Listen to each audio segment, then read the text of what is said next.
नमस्कार, आप देख रहे हैं मिरर मीडिया। मैं हूं अनुपम कुमार। हमारे खास कार्यक्रम मिरर बुलेटिन में आपका स्वागत है। बढ़ते हैं आज की सुर्खियों की ओर। जामताड़ा की मुसर्रत दीदी ने स्ट्रॉबेरी की खेती से बदली तस्वीर। JSLPS बनी सहारा।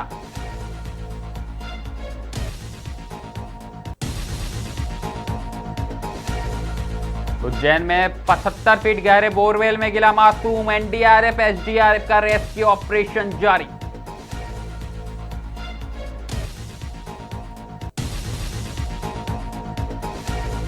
शेयर बाजार में जोरदार उछाल, मजबूती के साथ खुले सेंसेक्स और निफ्टी।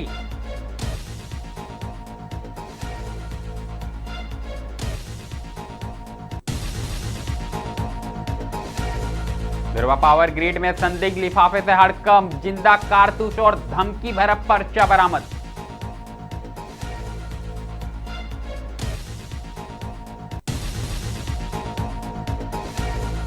देवघर में 12 अप्रैल को उत्पाद सिपाही परीक्षा, निष्पक्ष संचालन को लेकर प्रशासन पूरी तरह अलर्ट।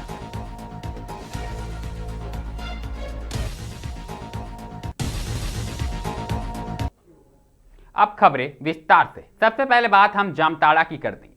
आपको बता दें कि परिवर्तन के लिए सिर्फ मजबूत इच्छा शक्ति और सही दिशा की जरूरत होती है। इस कहावत को सच कर दिखाया है नारायणपुर प्रखंड के गोकुला गांव की मुसर्रत खातून ने। जी हां, Jharkhand state livelihood promotion society यानी JSLPS से जुड़कर गुलाब आजीविका सखी मंडल की सदस्य बनी मुसर्रत दीदी ने स्ट्रॉबेरी की खेती अपनाकर न सिर्फ अपने आर्थिक स्थिति बदली बल्कि पूरे इलाके के लिए एक नई मिसाल भी कायम की है। दरअसल साधारण गृहिणी से सफल स्ट्रॉबेरी किसान बनने तक का उनका सफर संघर्षों से भरा रहा। शुरुआती दौर में परंपरागत खेती तक सीमित रहने वाली मुसर्रत खातून को JSLPS से जुड़ने के बाद प्रशिक्षण और लगातार मार्गदर्शन मिला, जिसने उनके जीवन की दिशा ही बदल दी।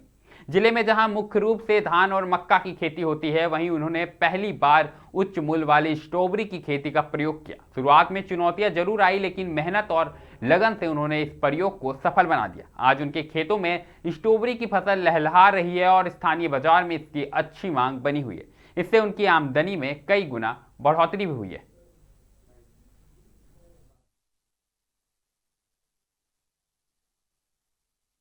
आदाब, नमस्ते। मेरा नाम है मुसर्रत खातून।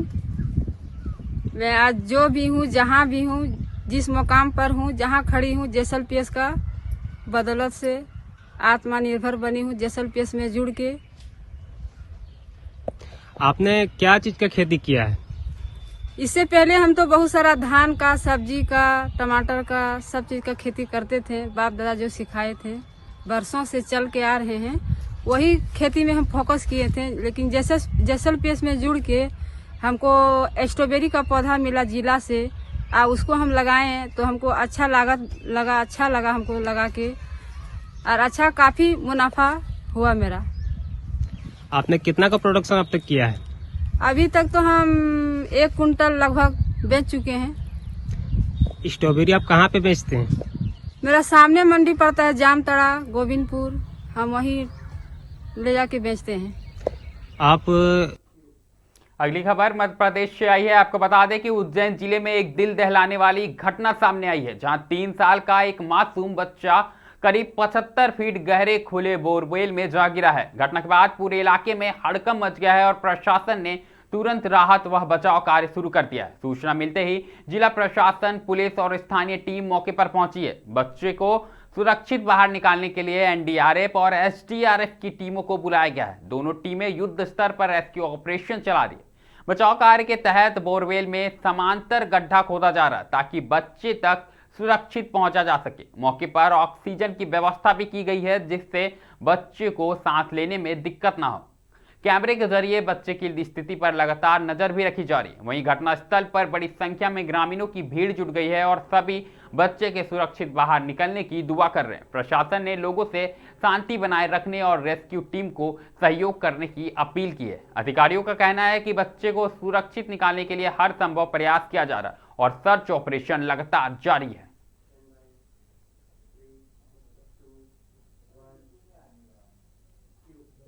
अगली खबर शेयर बाजार से जुड़ी है। आपको बता दें कि भारतीय शेयर बाजार में आज कारोबार की शुरुआत शानदार रही। बाजार हरे निशान पर खुला और शुरुआती कारोबार में अच्छे बढ़त देखने को मिले। दरअसल बीएसएक्स सेंसेक्स करीब 466 अंकों की तेजी के साथ खुला, जिससे निवेशकों में उत्साह का माहौल बना। वहीं निफ्टी की बात करें तो वह 50 से मजबूती दिखाते हुए करीब 23,800 का स्तर पार कर लिया। बाजार में इस तेजी के पीछे वैश्विक संकेतों का सकारात्मक असर माना जा रहा है।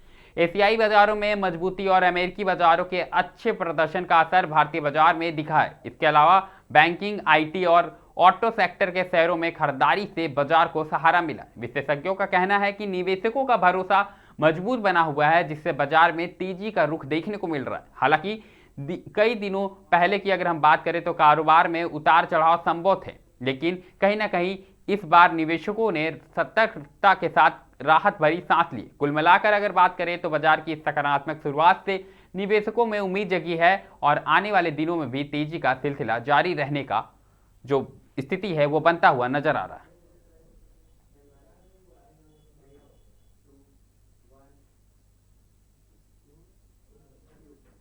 रुक करेंगे राजधानी रांची का। आपको बता दें कि राजधानी रांची के धुरवा थाना क्षेत्र स्थित बिजली विभाग के सब स्टेशन से उस वक्त हड़कंप मच गई जब एक संदिग्ध लिफाफा मिलने से पूरे परिसर में अफरा तफरी का माहौल बन गया। दरअसल यह लिफाफा धुरवा पावर ग्रिड के नाम पर फेंका गया था, जिस पर PLFIA, लाल सलाम और जरूरी सूचना जैसे शब्द लिखे हुए थे। बिजली विभाग के कर्मी अनिकेत सिंह की नजर जैसे ही इस लिफाफे पर पड़ी, उन्होंने उसे उठाने की कोशिश की। इसी दौरान लिफाफे के भीतर एक जिंदा कारतूस दिखाई दिया, जिससे देखते ही उन्होंने तत्काल अपने वरीय अधिकारियों को इसकी सूचना दी। मामले की गंभीरता को देखते हुए तुरंत पुलिस को सूचना दी गई। सूचना मिलते ही पुलिस टीम मौके पर पहुंची और लिफाफे को कब्जे में लेकर जांच प्रक्रिया शुरू कर दी। जब पुलिस ने लिफाफा खोला तो उसमें एक पर्चा मिला, जिसमें बिजली विभाग द्वारा बिजली चोरी के खिलाफ चलाए जा रहे छापेमारी अभियान का जिक्र किया गया था। पर्चे में विभाग पर गरीबों के शोषण और बेवजह छापेमारी कर परेशान करने का भी आरोप लगाया गया। साथ ही इसमें अंजाम भुगतने की चेतावनी दी गई है। फिलहाल पुलिस पूरे मामले की गंभीरता से जांच कर रही है और यह पता लगाने में जुटी है कि लिफाफा किसने और किस मकसद से वहां फेंका था।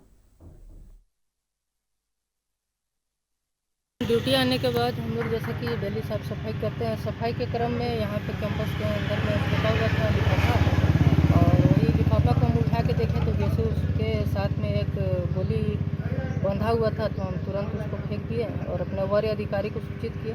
वरीय अधिकारी के द्वारा प्रशासन को सूचित करके प्रशासन आई और उसको अपने कब्जे में लेकर चले गई। उसमें क्या लिखा हुआ लिफाफा में? उसमें लिखा हुआ था जरूरी सूचना, लाल सलाम, इस तरह का करके कुछ लिखा हुआ था। हम लोग मतलब वो थोड़ा संदिग्ध चीज़ था, इसलिए हम लोग उसको पूरा नज़दीक से ना देखे ना पढ़े।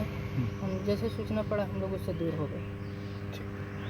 क्या नाम है आपका? मेरा नाम अनिकेत। राजधानी के बाद बात करेंगे देवघर की। आपको बता दें कि 12 अप्रैल को होने वाली उत्पाद सिपाही परीक्षा को लेकर जिला प्रशासन पूरी तरह मुस्तैद नजर आ रहा है। दरअसल परीक्षा के सफल, शांतिपूर्ण और निष्पक्ष संचालन के लिए उपायुक्त नमन प्रियस लकड़ा की अध्यक्षता में शिल्पग्राम ऑडिटोरियम में ब्रीफिंग बैठक आयोजित की गई। बैठक में उपायुक्त ने दंडाधिकारियों, पुलिस पदाधिकारियों और केंद्र अधीक्षकों को सख्त निर्देश देते हुए कहा कि परीक्षा में किसी भी स्तर पर समझौता बर्दाश्त नहीं किया जाएगा। सभी परीक्षा केंद्रों पर कदाचार मुक्त वातावरण सुनिश्चित करने पर विशेष जोर दिया गया है। उन्होंने स्पष्ट किया कि परीक्षा केंद्रों में मोबाइल फोन, स्मार्ट वॉच समेत किसी भी इलेक्ट्रॉनिक उपकरण के प्रवेश पर पूर्ण प्रतिबंध रहेगा। परीक्षार्थियों की मल्टी लेवल पर चेकिंग की जाएगी और साथ ही बायोमेट्रिक सत्यापन की व्यवस्था की गई है।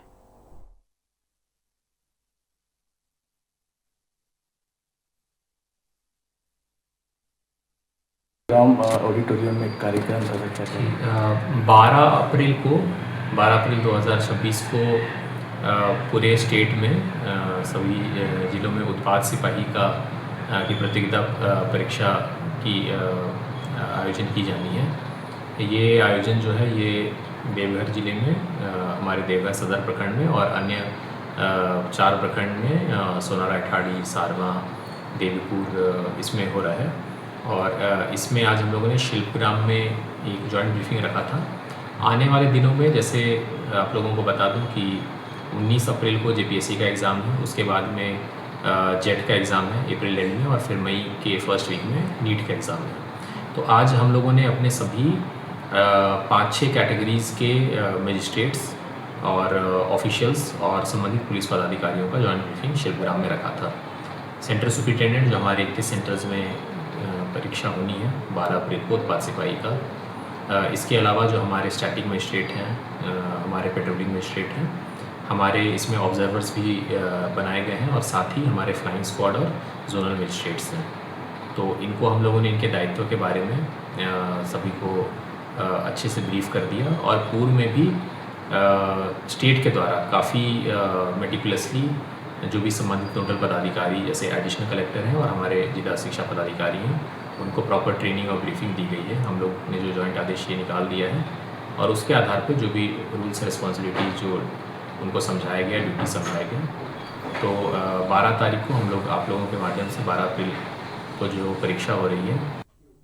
अगली खबर रामगढ़ से है, जहां पर प्रसिद्ध मां छिन्नमस्तिका मंदिर रजरप्पा का गुरुवार को पर्यटन सचिव मुकेश कुमार ने निरीक्षण किया। इस दौरान उन्होंने प्रस्तावित पुनर्विकास परियोजनाओं की समीक्षा करते हुए अधिकारियों को आवश्यक दिशा निर्देश दिए। निरीक्षण के दौरान सचिव ने स्पष्ट निर्देश दिया कि विकास कार्यों में गुणवत्ता और समय सीमा का विशेष ध्यान रखा जाएगा। साथ ही मंदिर की धार्मिक मर्यादा और प्राकृतिक स्वरूप से कोई समझौता नहीं होगा। इस परियोजना से रजरप्पा को प्रमुख पर्यटन स्थल के रूप में विकसित करने और स्थानीय रोजगार बढ़ाने की उम्मीद जताई जा रही है।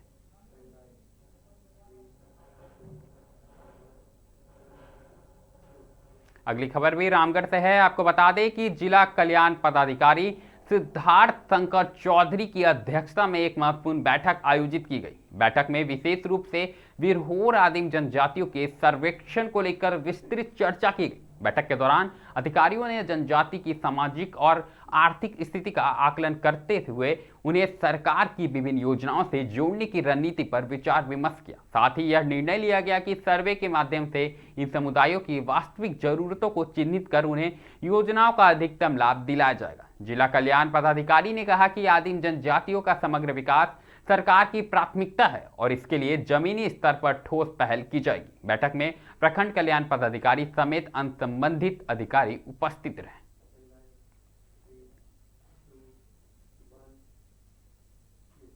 रुके एक बार फिर देवघर का करेंगे। आपको बता दें कि देवघर में एसपी माइंस चित्रा कोयलरी के 10 नंबर कोल्ड डैम्प में मां जगदम्बा ट्रांसपोर्ट कंपनी के खिलाफ मजदूरों का आक्रोश खुलकर सामने है। दरअसल वादा खिलाफी और स्थानीय लोगों की अनदेखी से नाराज मजदूरों व अड़खा लीडरों ने गुरुवार को ट्रांसपोर्टिंग का कार्य पूरी तरह से ठप कर दिया। मजदूरों ने साफ चेतावनी दी है कि जब तक कोल्ड डंप में हाईवा नहीं लगाया जाएगा और स्थानीय युवाओं को रोजगार नहीं मिलेगा, तब तक काम नहीं शुरू किया जाएगा।